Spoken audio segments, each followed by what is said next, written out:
बेटी, एक बार चल के लड़के को देख तो लो। मेरा दावा है कि लड़का तुम्हें बहुत पसंद आएगा। बाला बहुत अच्छा लड़का है। हाँ हाँ बेटी, हम लोग तुम्हारे दुश्मन तो नहीं है। किसी अच्छे लड़के से ही तुम्हारी शादी करवाएंगे ना। आखिर तू हमारी इकलौती बेटी है।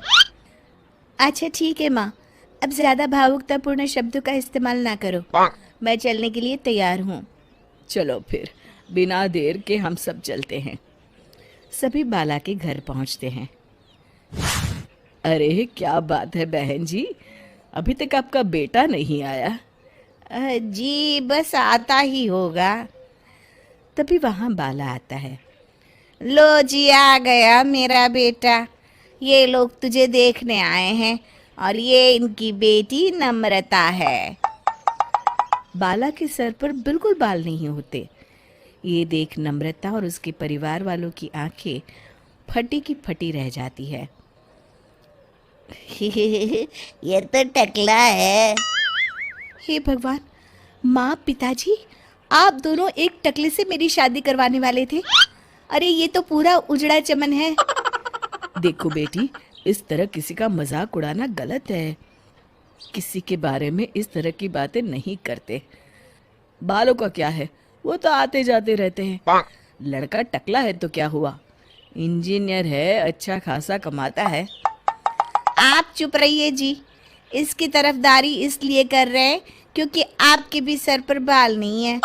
मैंने तो आपसे शादी कर ली, मगर मैं अपनी बेटी की शादी एक टकले से बिल्कुल नहीं करवाऊंगी।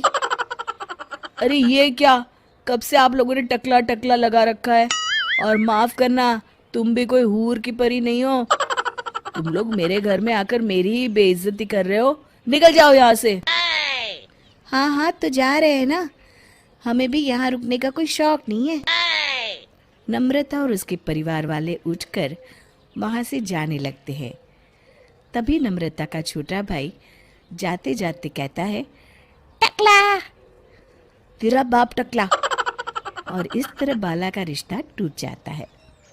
फिर एक दिन सड़क के किनारे एक आदमी घूम घूम कर कंधी बेच रहा होता है।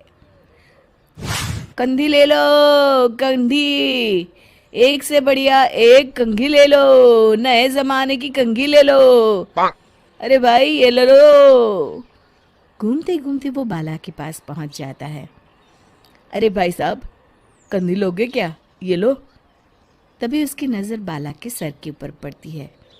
अरे माफ़ करना भाई साहब, आप इसे लेकर क्या करोगे, आपके सर पर तो बाल ही नहीं है।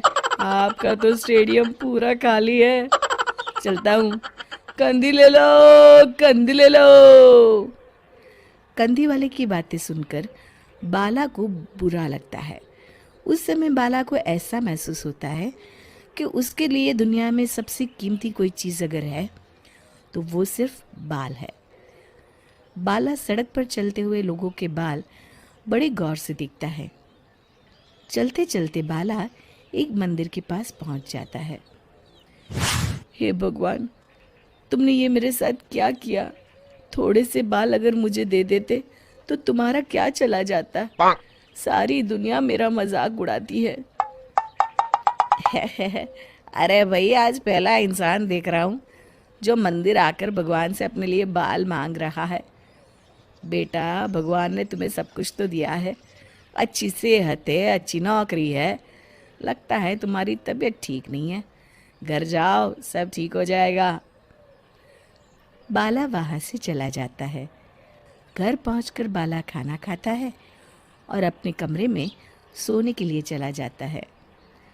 फिर सुबह जब बाला सोकर उठता है तो आईने के सामने अपने आप को देखकर हैरान हो जाता है। बाला के सर पर एकदम घने बाल आ जाते हैं। बाला खुशी से झूम उठता है। अरे ये तो चमत्कार हो गया, मेरे सर पर बाल आ गए। लेकिन ये हुआ कैसे। दोस्तों, अगर आप इस कहानी का दूसरा भाग देखना चाहते हैं तो हमें कमेंट करके ज़रूर बताएं।